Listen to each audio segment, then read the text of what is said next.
बिसर ना जाए कहीं यादें हमारी। किसकी, तुम्हारी या इन पत्थरों की, या इन खंडरों की? कौन सी कहानी है इन पत्थरों में दबी?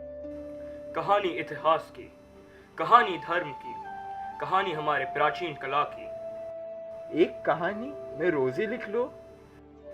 तुम्हारी कहानियों को कौन पढ़ेगा? ये कहानी है बरसों पुरानी, एक पहाड़ को खोद कर लिखी गई गौतम बुद्ध और बौद्ध धर्म की दास्तां। कितना मुश्किल होता होगा एक पहाड़ पर यह बनाना। कोई भी चीज बनाना मुश्किल ही होता है, बिगाड़ना बहुत आसान। Yes, recreating such monuments could be impossible. But restoration, that's possible. इतिहास में लूटे थे हम, इतिहास को तो ना लूटो। इतनी मुश्किल से ये इमारतें बनी हैं, इनका कदर करना तो सीखो। Do not leave your marks, let's do our bit.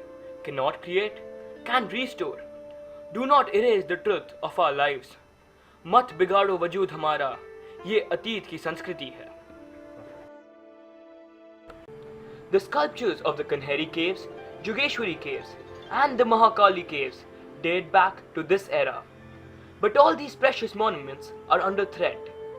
Believe it or not, the local mafias, in collision with politicians and bureaucrats, have moved into these precious sites, threatening and intimidating those who have tried to raise a voice in protest or to protect them.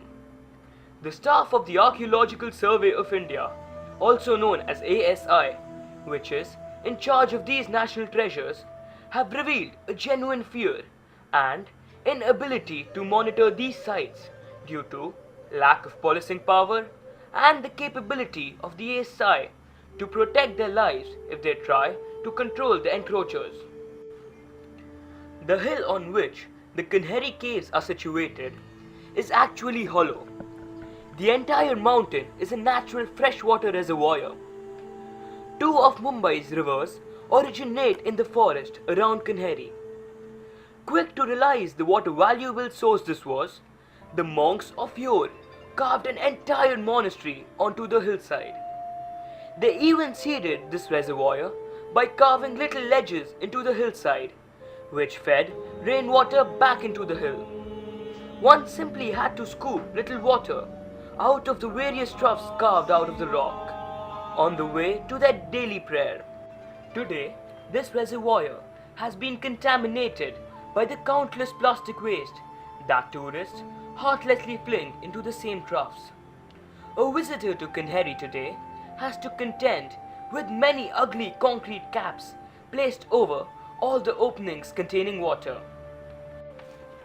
In any historically conscious nation, even if it is only 200 years old, there would have been an attempt for its preservation.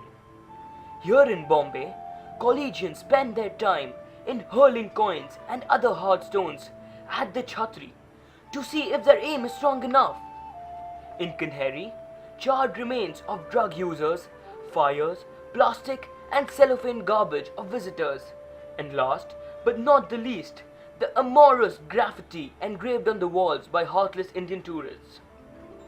For all the Sanskriti that we keep harping about, what is the difference between us and the Taliban who dynamited the two Buddhas at Bamia? एक तरफ कोई देश की इज्जत के लिए जान दे रहा है, तो दूसरी तरफ कोई देश की इज्जत को नीलाम कर रहा है। We as Indians should understand that tourism contributes to the capital of our country. India attracts a large number of tourists because of its culture and its monuments, which in turn is contributing to the tourism, which in turn is contributing to the capital of our country.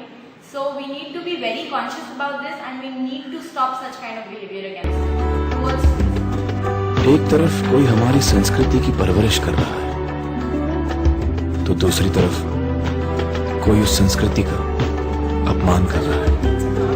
By us, they've been built by our great ancestors. We have no right to destroy the beauty of such monuments. It not only destroys the beauty of monuments, but it also leaves ugly marks on the minds of tourists. Hence, we should stop this and restore the beauty of our monuments.